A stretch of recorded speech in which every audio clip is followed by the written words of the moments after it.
excited to have Brad Eisenberg of Be Lean. We actually have to talk more about that. Is a scalability consultant with 15 plus years of experience as a founder, COO, and consultant. He works with growing businesses that are at the point where everything that used to be fun and simple has become messy and complex. He helps his clients cut through the complexity, fix what's broken, and create smooth, streamlined, and scalable operating systems so they can get out of the weeds and actually grow their business. This is an exciting conversation because, as you guys know, I'm big on no burnout. So, Brad, thanks for joining me today. Thanks for having me, Kelly. Looking forward to the discussion. Me too. So let's talk about the business name. That's something I wanted to clarify. Is it Be Lean or is it BE? Because I know it's a play on your initials, right? It is. I mean, you clued on that pretty quick. Not everyone gets that. It's Be Lean. It is a play on my initials and just my love for a lot of the principles that Lean offers, and it's kind of influenced my approach with my clients. Yeah, and I'm excited to talk about this too because scalability has become a even bigger thing, especially since COVID. And it was a big wake up for people to understand how important it is to be more streamlined and scaled in your business. So I want to kick it off with what motivated you to start your business? Sure. I mean, this is my third business. I got bit by the entrepreneurial bug pretty early. I mean, even before I recognized it myself growing up, everybody told me I was going to be an entrepreneur, but I didn't I didn't listen to them, and I went to school to become a mechanical engineer instead. But by the end of college, I realized I was more interested in engineering businesses than mechanical systems. And I started my first business, which was a bike sharing business out of college. 10 plus years before the streets became littered with bikes and scooters. We were the first to do it on the campus of the University of Maryland. And around the same time, I joined another startup in the energy efficiency industry and was just really passionate about business being this vehicle for, personal agency for me to create my own life, and also to create positive change in the world. But I kind of learned along the way, there's a reason I'm not doing those two businesses now. I'm doing this one, that it takes a lot more than hard work and a good idea to be successful in business. You know, a lot of businesses fail due to executional shortcomings. And so when I started my consulting business, it was really to help entrepreneurs realize their vision, to, fulfill their purpose, to be successful on the merits of their ideas. And in order to do that, really help them do, kind of what you described in my intro, right? Clean up the mess, cut through the complexity, and create an infrastructure of their business that can actually scale and grow. Awesome. So I know a big part because we're similar but different in what we do. And I know a lot of what the both of us do in similarity is we impact their revenue, right? Mhm. So I want to talk more from that standpoint of why is what you do important as the impact of their revenue? So, when we talk about scalability, a lot of people hear that word and they think a very particular thing, right? I think a lot of people think scalability is this hockey stick growth type of trajectory where to scale your business means becoming very big, maybe even very fast, right? And revenue tends to be that thing that people think about when they want to scale their business. To me, scalability means something a little bit different.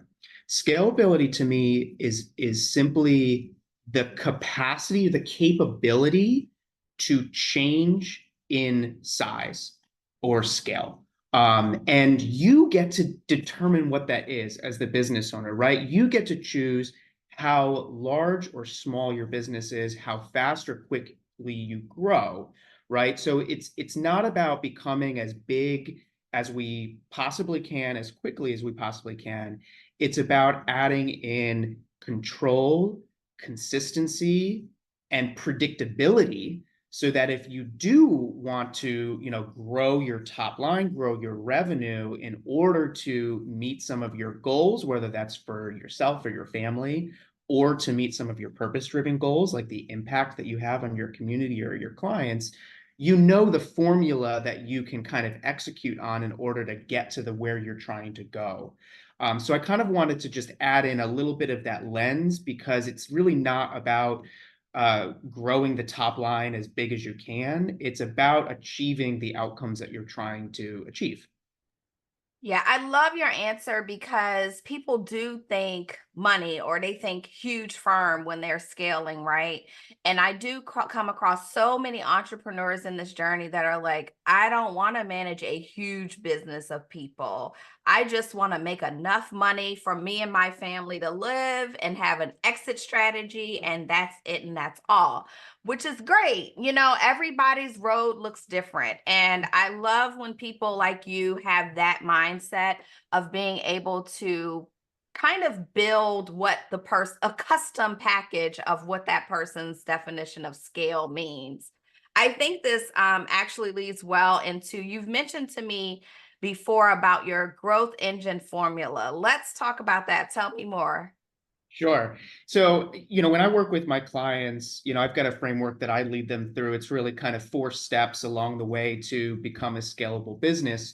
Those 4 steps really quickly, I think we'll dive into one of them today. But the 4 steps are step number one, gain traction, which is, do you have a consistent, replicable way to get new clients?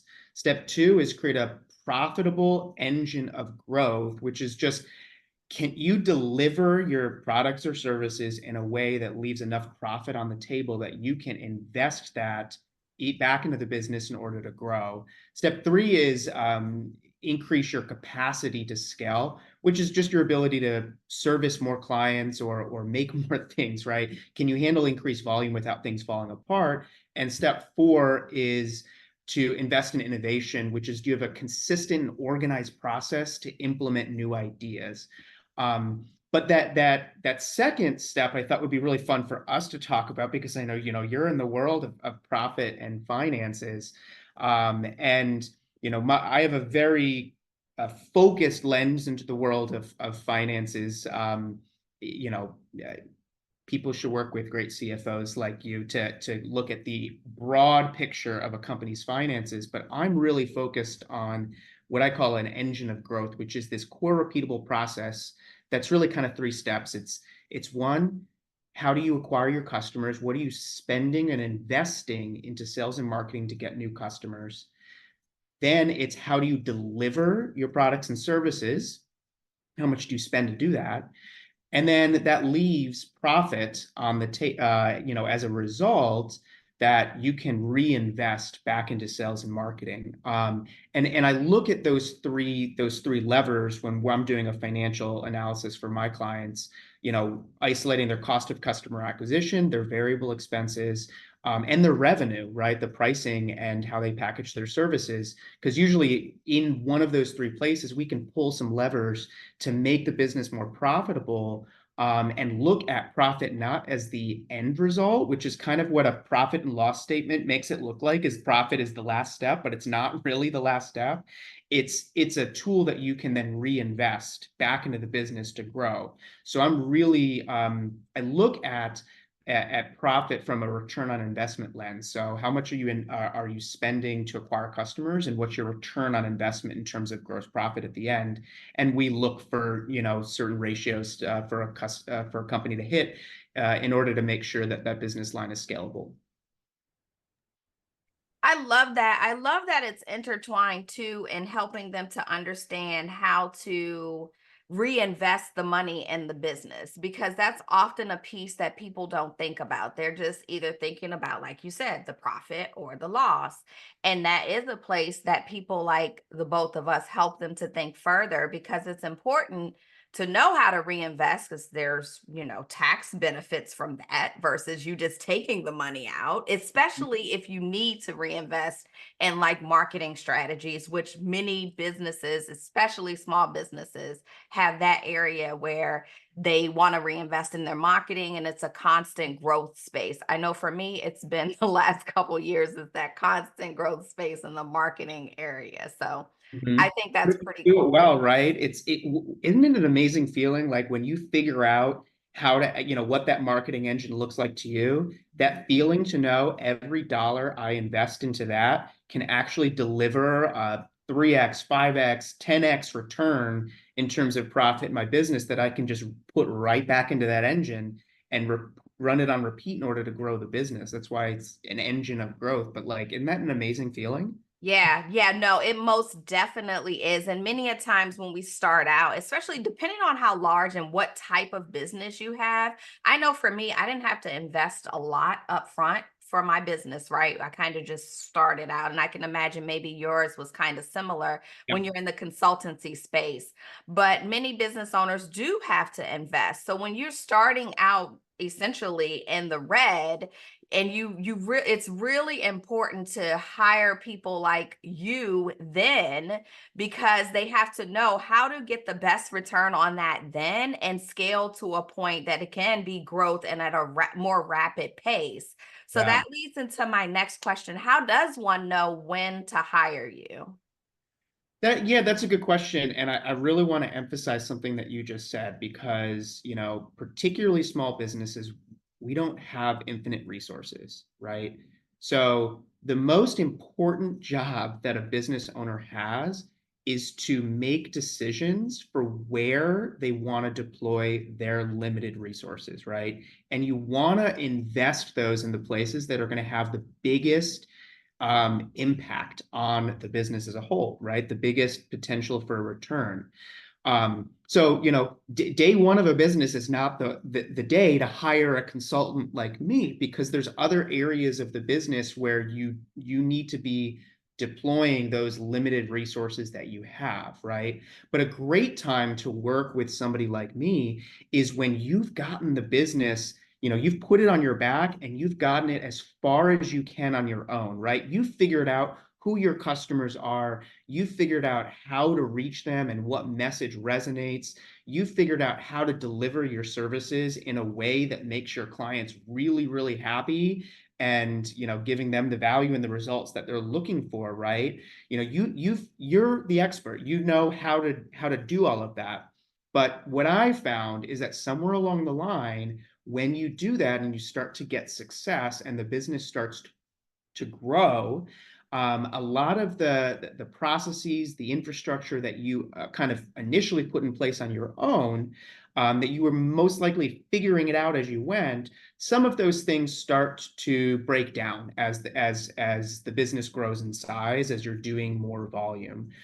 So I always like to say, as you said in the intro, is like when it feels like everything that used to be fun and simple is now really messy and complex and you just can't figure it out on your own. And what you really want is an infrastructure that's stronger, more consistent, more stable, and able to kind of run on repeat. So you're not just having to figure it out every single day or fight fires, that are popping up all the time. That's really the time to invest those resources that you have in some outside expertise so that you can really elevate the business to the next level and kind of grow from this a small and scrappy culture into more of a sophisticated and mature operation.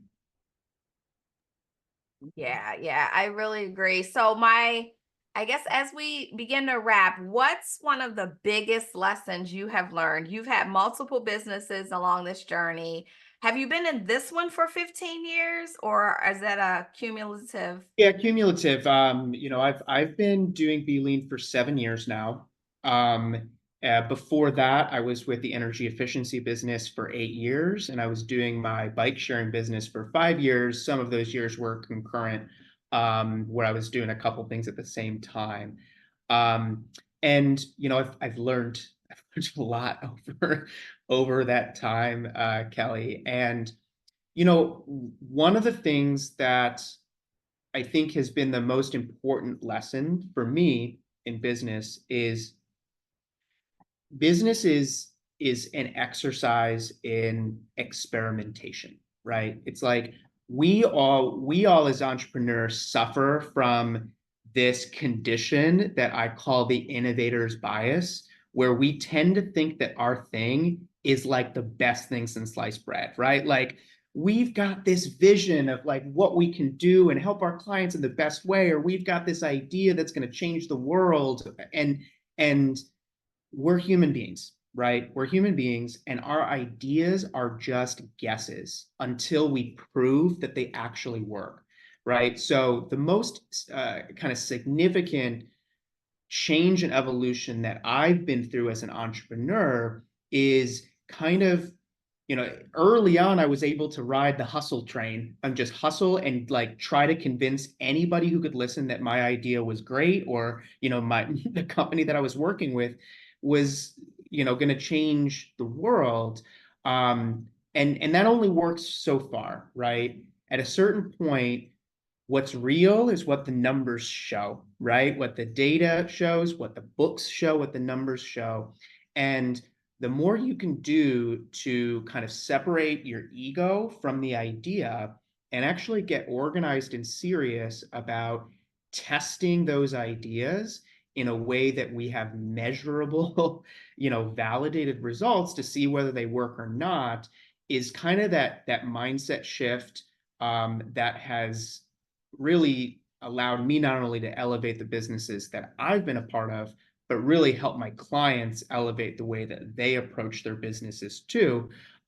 So that we're doing all the things that we've been talking about so far, deploying resources in the right places, making smart decisions, running efficiently and consistently. The way to do that is to get real, to look at the numbers, and to have fun with it, right? We can be creative, but the way that we are successful and creative is by running those ideas through a process of experimentation. Yeah, no, I agree. And yes, creativity is very important, such as work-life balance, which Mhm. is just as important in the scalability journey. So tell us, what do you do to make sure that you're on that work-life balance and it's balanced? And what do you do when you're not working with your clients? What do you enjoy doing? Oh, good question. I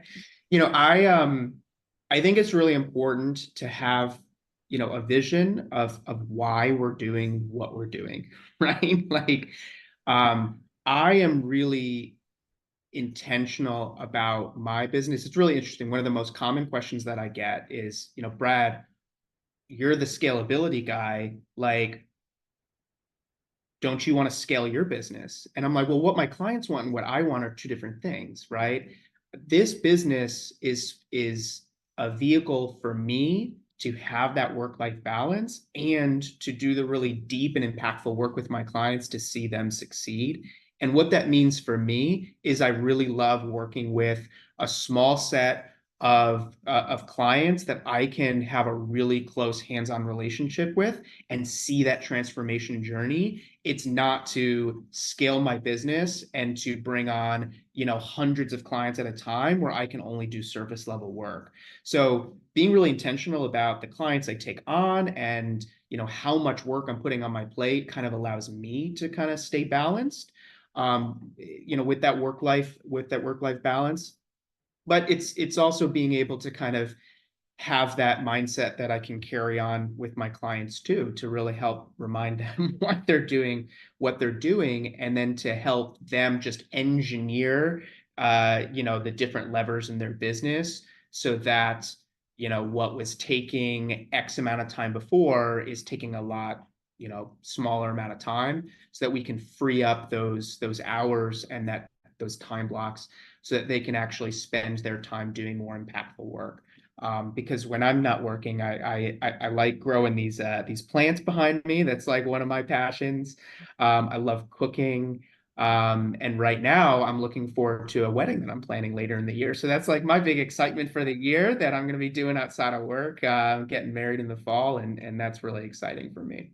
Congratulations. That is really exciting. Congratulations.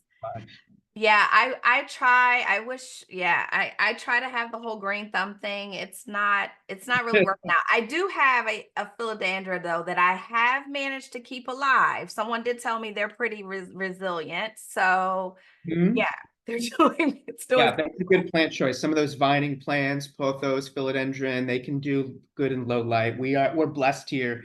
I'm right in front of some big floor to ceiling windows, southern facing. We get lots of light. That not only helps the plants but helps this guy too. I'm like my mood is just so different when the sun is shining. Oh my God, we're so similar because my office sits right in front of two huge windows, and people will come into my space and they think I should be flipped around. But I'm like, I don't want to stare at a wall. Yeah. I need to see the sunlight and get that natural lighting. So I totally, totally get it. Well, please let the listeners know, how can they reach you? What do you have going on? Are you offering anything at this time? Tell them more. Sure.